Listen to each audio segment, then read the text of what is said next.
Olá pessoal, Carlos Palmer com vocês, isso mesmo, hoje nós temos uma convidada muito especial aqui no nosso talk show, Heloísa Andrade. Vocês vão saber tudinho sobre ela, tem uma história aqui em Caraguatatuba. Bom, eu quero agradecer muito ao nosso querido prefeito Matheus e toda a sua equipe da Prefeitura Municipal de Caraguatatuba, a Secretaria de Turismo, nossa querida secretária, a secretária da Educação, beijo para a senhora tão carinhosa, tão atenciosa conosco aqui no canal. Obrigado pela credibilidade. Agradecer ao nosso querido presidente da Fundação Cultural de Caraguatatuba, Adibailson Cuba, e toda a equipe da Fundac, que está sempre conosco aqui.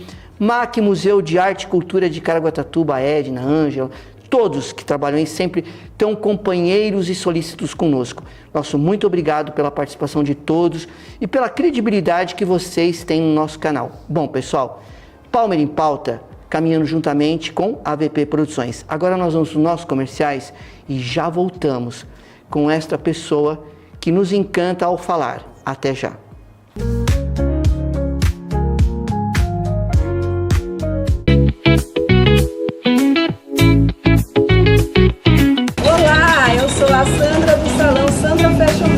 Venha conhecer a nossa estrutura, venha conhecer os nossos cabelos, os nossos acrílicos. Nós trabalhamos com mega hair, com perucas, com prótese capilar. Você é muito bem-vindo ao Salão Sandra Fashion Hair.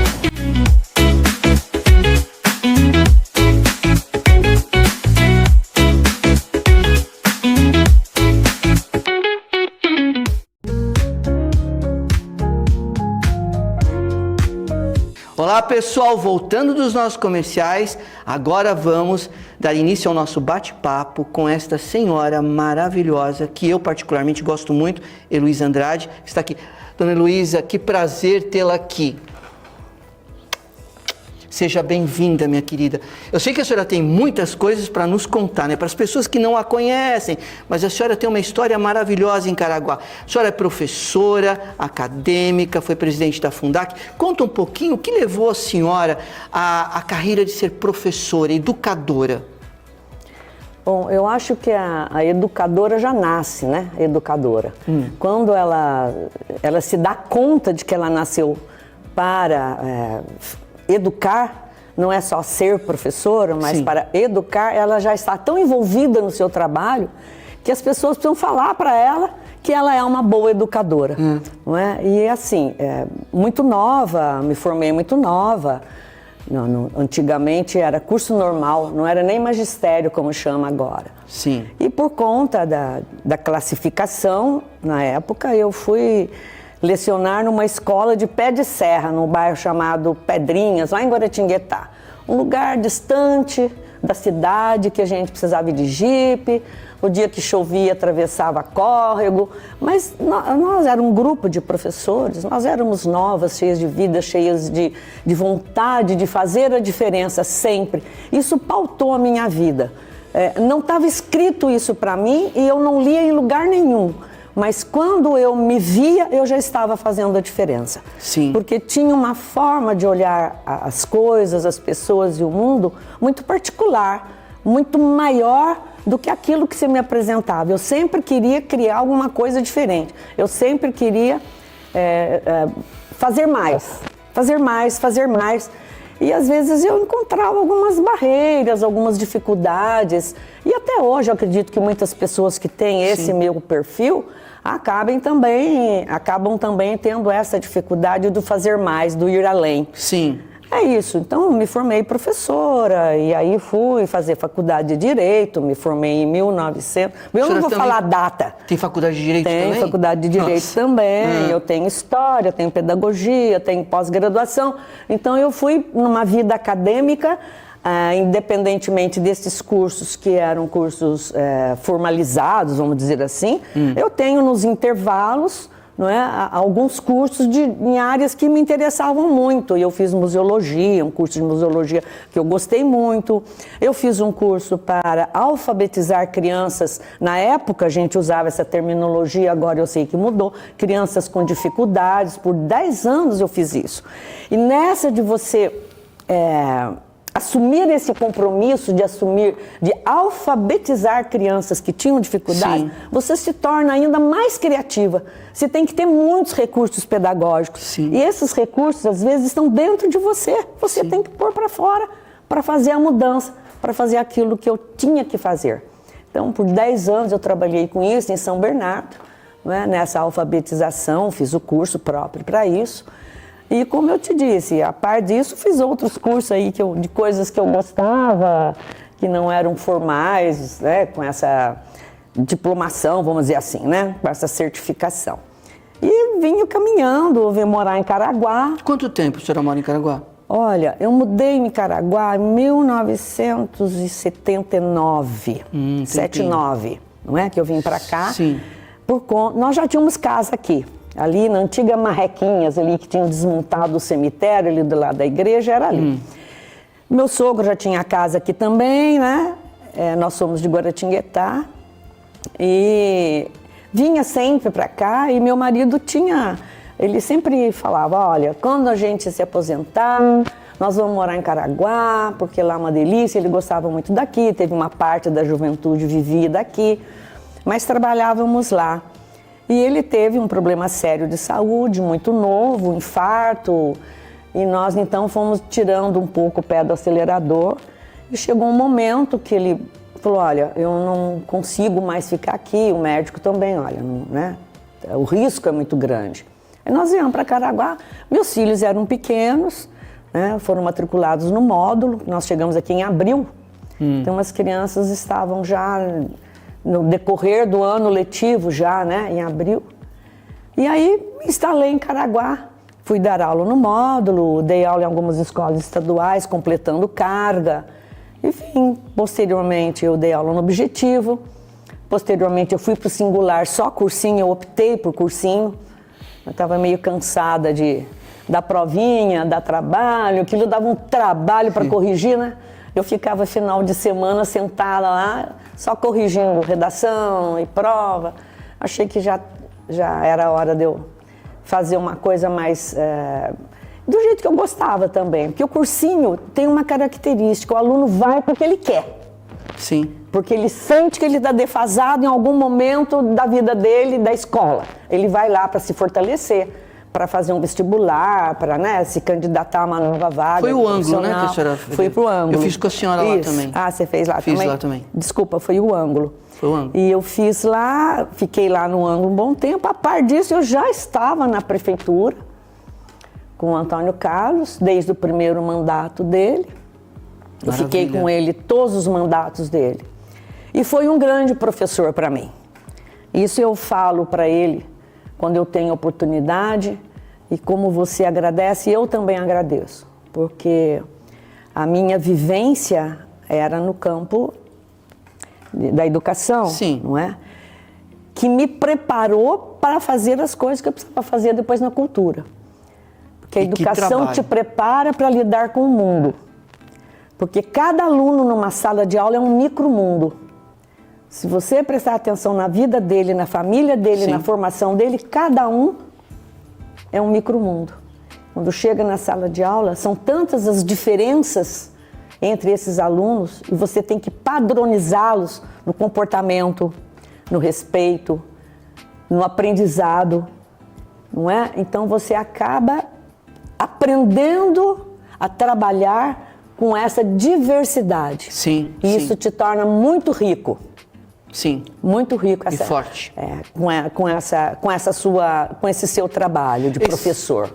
Esse trabalho da senhora foi simplesmente maravilhoso. E assim, te pergunto uma outra coisa, professora. A senhora foi para a Fundação Cultural, a Fundac, e a senhora coordenava toda a parte cultural lá, que eu também tive a oportunidade de estar com a senhora.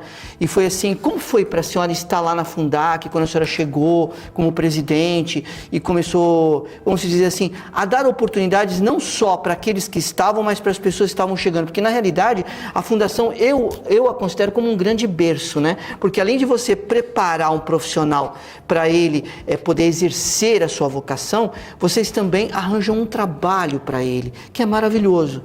O que a senhora acha disso? Olha, a Fundação Cultural na verdade, os artistas me ensinaram muito. Eu mudei muitos meus conceitos a respeito de algumas questões sociais, pessoais. Eu refiz, reformulei. Sim. Que a cada momento eu aprendi alguma coisa. Sim. Eu aprendi com o pessoal do teatro, não é? Essa leveza, essa força de colocar no palco o que é o ser humano, fazer rir, fazer chorar, Sim. se transformar num ser que ele não é, mas que ele passa para o público que é verdadeiro. Sim. É muito interessante, eu aprendi muito. Eu falava sempre para eles faziam esse agradecimento que você faz agora. Obrigado por senhora ter dado a oportunidade. Na verdade, eu dei a oportunidade porque eu consegui enxergar a importância do artista, porque eu aprendia com ele. Muita coisa eu aprendi lá, Sim. em todas as áreas. Para mim foi muito rico. Se eu já tinha, na época, uma tendência, porque vim de uma área, né, que Sim. é ligada à cultura fortemente, Sim. foi dentro da Fundação Cultural que eu tive os meus melhores momentos. Que maravilha. Em todas as áreas artísticas. Eu acho assim, é maravilhoso o trabalho que a senhora exerceu aqui na Fundac, que eu tive a oportunidade de estar, porque na realidade eu vejo a arte como? A arte ela cura, a arte transforma a vida do ser humano, porque a arte ela te dá uma motivação para as pessoas. E quando a senhora fala assim que o ator ele sobe no palco, ele se transforma, já dizia Freud que nós temos mais de 18 personalidades, porque se o ator quando ele interpreta seu papel, ele não acreditar naquilo que ele está fazendo, jamais o público vai acreditar. Isso então você mesmo. tem que viver, sentir. E quando a senhora fala de arte em geral, porque eu vi o seu trabalho, o seu desenvolvimento na Fundac, assim, a senhora ouvia muitos artistas, dava muito apoio. Eu lembro que até o último espetáculo que eu montei com a senhora como presidente foi O Sonho de uma Noite de Verão, de William Shakespeare, no Mário Covas, e eu fui, olha, foi muito apoiado o meu trabalho, e assim, para uma pessoa que realmente entende o que é cultura, o que é arte, porque a arte ela transforma a sociedade, ela transforma o modo de pensar, o modo de agir, tudo. E é isso que eu falo. Quando eu vou dar aula para criança, eu sempre falo para as mães, olha, a melhor coisa que você fez é trazer a criança para a arte, porque a arte ela transforma lados comportamentais. É maravilhoso. Olha, e aí, conta mais um pouquinho da sua experiência que a senhora tem, depois nós vamos para os nossos comerciais. Mais um pouquinho, professora da Fundac. O que mais marcou na senhora no tempo que a senhora teve na Fundac? Na Fundação Cultural, num primeiro momento, eu fiquei um pouco assustada com o que eu tinha que trabalhar, não é? Daquela riqueza toda que vinha para mim em termos do que era cultura, do que era fazer cultura. E eu tive que trabalhar todas essas informações, sim, sim. Né, conhecer os artistas e criar espaços para o artista. Porque eu passei a entender o que eles propunham. Às vezes não era muito fácil, porque era uma mudança muito profunda. Mas eu tinha um grupo que trabalhava comigo na Fundação Cultural e que traduzia essas propostas de forma que administrativamente eu pudesse contemplar. Então, as oficinas culturais, né, espalhadas pela cidade, para dar oportunidade para que todos os nossos jovens pudessem frequentar uma oficina, receber uma orientação para aquela habilidade que ele já tinha, sim. ou despertar nele uma habilidade, sim. que era mais nisso que a gente pensava também, não é? Então nós criamos as oficinas culturais nos bairros e foi um grande trabalho, uma grande riqueza para nós. Isso já aumentou muito o campo de trabalho para o artista, sim. não é? Depois Teatro Mário Covas, depois a transformação da escola dali no Museu de Arte e Cultura, depois a criação do Arquivo Municipal, maravilhoso, não é? Isso, sim. Tanto histórico quanto administrativo. Depois a reformulação da biblioteca, criamos uma biblioteca de artes, uma biblioteca só de artes, sim. Né? E fomos assim avançando, tudo isso ia avançando conforme ia chegando até mim, conforme eu também ia me apropriando dessa linguagem, dessa necessidade. Eu vou falar uma coisa para você, eu sempre fui uma grande leitora, sempre li muito. Sim. Ultimamente não, ando meio preguiçosinha. Mas sempre fui uma leitora. E sabe do quê? De jornal. Jornal, né? Jornal. Leio muito até hoje. A minha diversão do sábado, e às vezes eu fico ansiosa porque o carteiro ainda não chegou para entregar o meu jornal. Não é? Então, o jornal para mim é ser um grande professor. Ali a gente conhece o mundo econômico, o mundo político, o mundo cultural, o mundo esportivo, o mundo educacional, todos vistos pelos olhos de grandes jornalistas. Sim. De pessoas que conseguem trazer o que está acontecendo no mundo sintetizado numa linguagem que você tem a condição de acompanhar. Sim. Não é? Então, o jornal é uma fonte de formação de excelência. Que maravilha. Quando eu falava para os alunos em fazer uma redação tipo dissertação, porque era a modalidade exigida no vestibular, eu pedia para eles lerem o jornal. Vocês vão ler o jornal, mas não é qualquer lugar do jornal. Vocês vão ler aquela parte do jornal, não é? Em que os jornalistas falam, independente até do olhar do jornal. Eles são independentes, eles constroem uma dissertação, vocês vão procurar as partes de uma dissertação ali e vão... Daí a Recorteca tinha esse objetivo, dos alunos lerem o jornal e lerem os editoriais dos jornais, porque ali sim está a verdadeira formação do aluno. Que maravilha. Eu lia muito livro, sempre li, fazia parte dos meus compromissos com os meus alunos, sim. Até para conversar com eles sobre o que eu estava lendo, conversar sobre história, transformação do mundo, o que o artista estava planejando. Mas o jornal ainda é a melhor fonte de formação, de conhecimento para as pessoas. Que maravilha. Esse hábito que está sumindo, não é?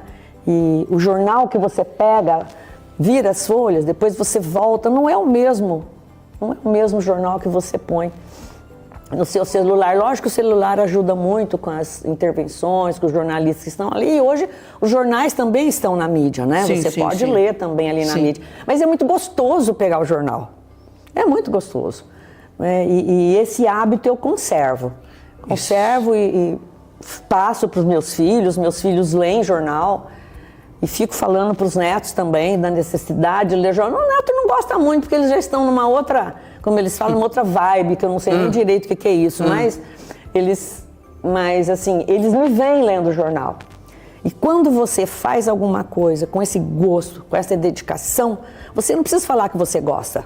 Se você é bom, você não precisa falar que você é bom. As pessoas reconhecem que você é bom. Você só faz. Exatamente. Você só faz. E a sua atitude provoca nas pessoas uma reação, né? E boa ou não, mas espero que sempre seja boa, né, Carlinhos? Sim. Mas meus netos me veem lendo jornal. E é uma paixão que eu herdei do meu pai, que gostava de ler o jornal. E tem até uma história interessante, Carlinhos, que eu não sei se eu posso contar. Vamos deixar a sua história para depois dos comerciais? Claro. Nossa, ficar com a senhora aqui é uma verdadeira aula maravilhosa. Pessoal, nós vamos para os nossos comerciais e nós já voltamos com a dona Heloísa, que vai contar essa história aqui que eu estou super curioso para saber, tá? Vamos para os nossos comerciais e já voltamos.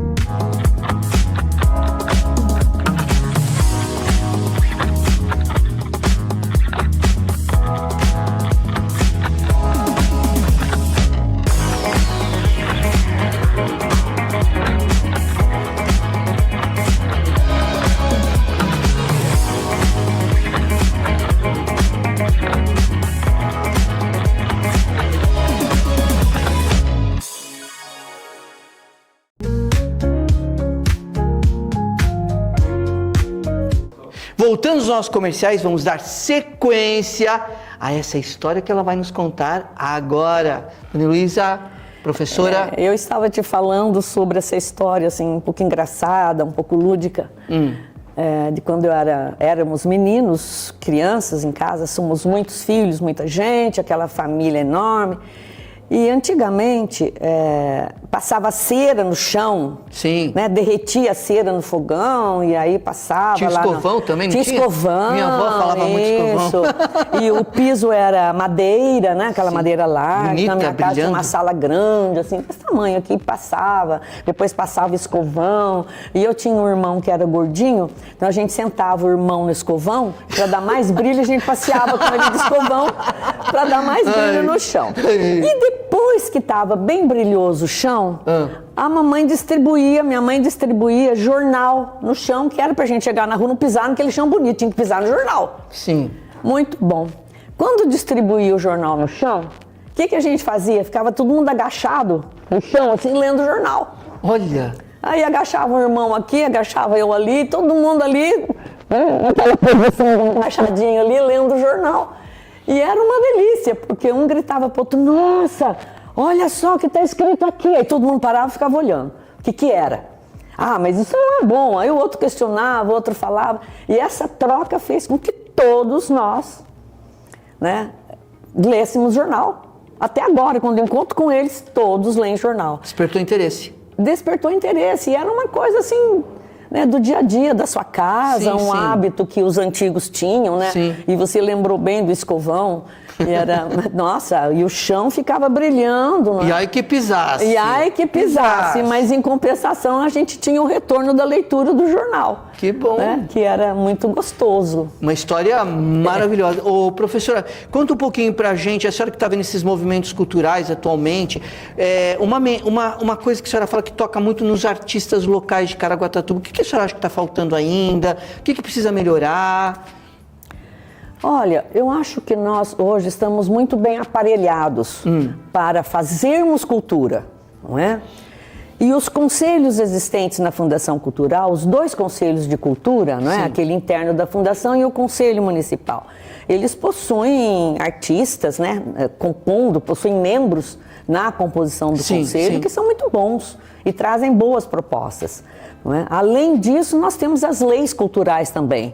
Essas leis de incentivo culturais que nós não tínhamos antigamente e que hoje elas estão aí à disposição de boas propostas, de bons artistas com bons projetos.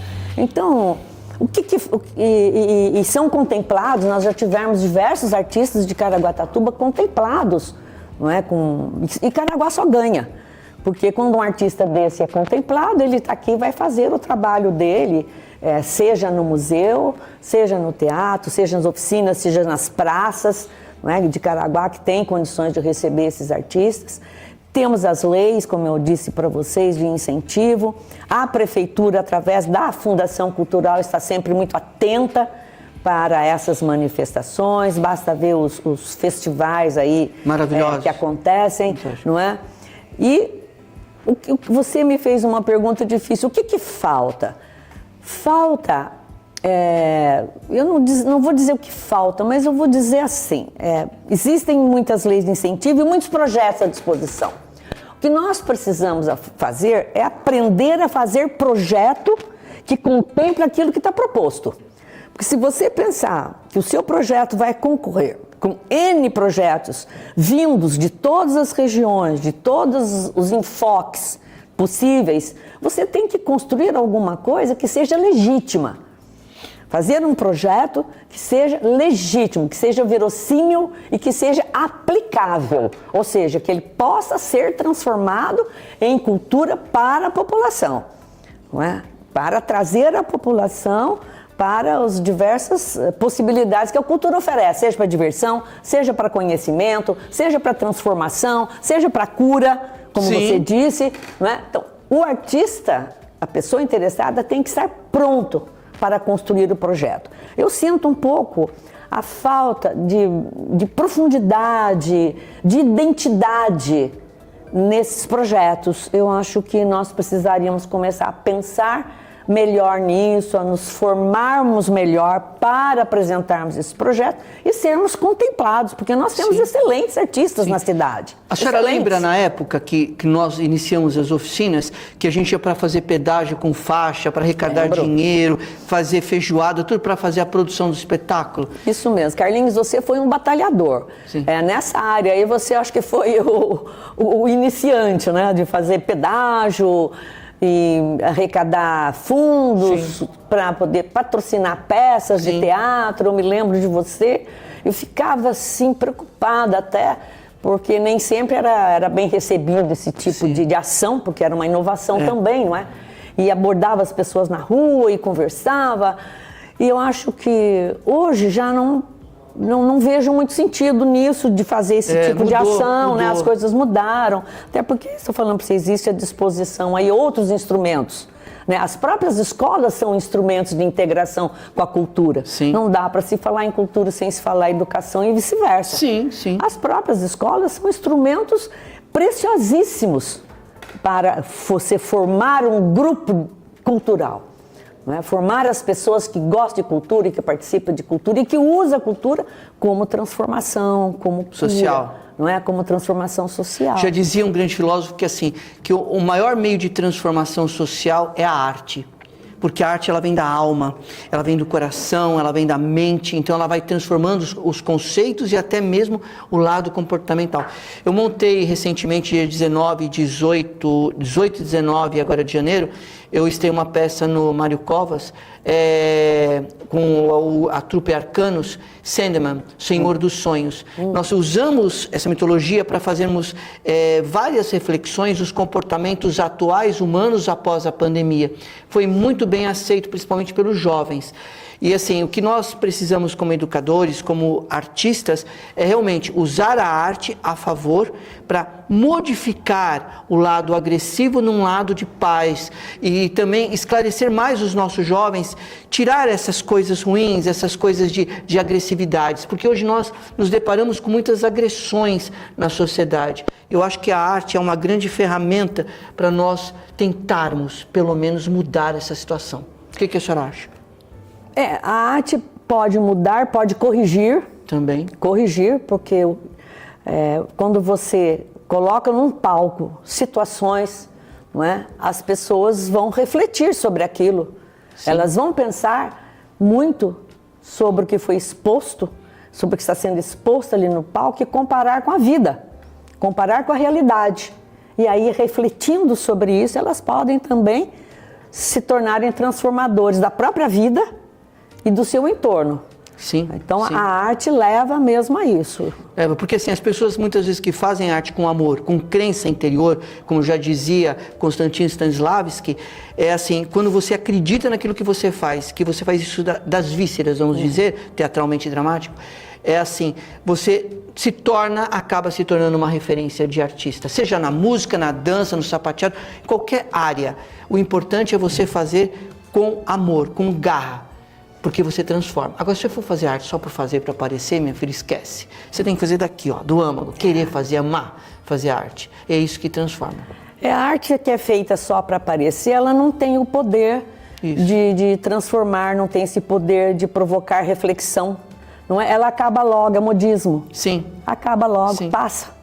E uma coisa que a senhora fala também, quando a senhora começa a contar suas histórias de vida, histórias de aula, tudo isso que a senhora nos conta, que é uma trajetória de vida muito, muito interessante, que serve de exemplo para muita gente, e principalmente para os jovens de hoje, se espelhar no seu trabalho, na sua carreira. É assim, a senhora fala com empoderamento na palavra, mas por que esse empoderamento? Esse empoderamento é conhecimento que a senhora adquiriu uma vida inteira. Então, quando a senhora fala, a senhora pronuncia as palavras, a senhora fala com empoderamento, porque é com segurança, com certeza daquilo que está falando e daquilo que faz efeito. Estou errado? Porque eu acredito no que eu faço. Exatamente, essa é a receita. Porque eu acredito. Eu acredito e tenho comigo que essa trajetória de vida, ela não pode provocar falsos sentimentos nas pessoas. Então eu preciso fazer aquilo que eu acredito. aquilo que eu acredito. É isso para você. Eu acredito no que eu faço, eu acredito que vai dar certo, eu acredito que será melhor, eu busco formas para ser melhor porque eu acredito na transformação das pessoas, eu acredito que eu posso mudar, que eu posso fazer mais e eu estou sempre buscando ir além. Olha, eu vou morrer buscando ir além. Porque na realidade o valor da vida é isso mesmo. É você acreditar naquilo que você ama, naquilo que você faz, ser autêntico, sincero, verdadeiro e jamais usar meios de enganações, mas sim ser sempre sincero e autêntico. Professora, eu quero aproveitar a sua presença aqui e agradecer muito a Mirlene Veneziano, ao Antônio Carlos, ao Matheus, que é filho deles, a Michele, que é uma querida também, todos são queridos. Agradecer pela oportunidade do meu primeiro patrocínio em Caraguatatuba, foi o Antônio Carlos que me deu, e por vocês terem me recebido com tanto calor, com tanto carinho na Fundação Cultural, onde eu fiz muitos trabalhos e ainda sinto saudades. E assim, agradecer a sua presença, que só veio nos fortalecer na crença. Qual é a nossa crença? De estar divulgando, de estar mostrando o trabalho do artista, de estar mostrando o trabalho do empresário, de estar resgatando valores das pessoas e despertando o interesse dos alunos que aqui vêm e dos profissionais que aqui vêm também, que muitas vezes a vida faz as pessoas se desacreditarem de si mesmo, e o nosso papel aqui é isso, é voltar à crença interior, voltar à luta, porque a vida é isso, é conquistas e mais conquistas. Está aqui um grande exemplo de conquistas, de luta, e que tem muitos objetivos e muitas crenças para nos ensinar e nos mostrar. Professora, dá uma mensagem para a gente. Na verdade me ocorrem agora muitas mensagens e todas para mim de igual importância, mas eu acho que nós, né, as pessoas, elas precisam acreditar em si mesmas e acreditando, buscar aquilo que elas podem fazer de melhor porque acreditam e que esse seu melhor possa ser um instrumento de transformação para as pessoas. Maravilhoso.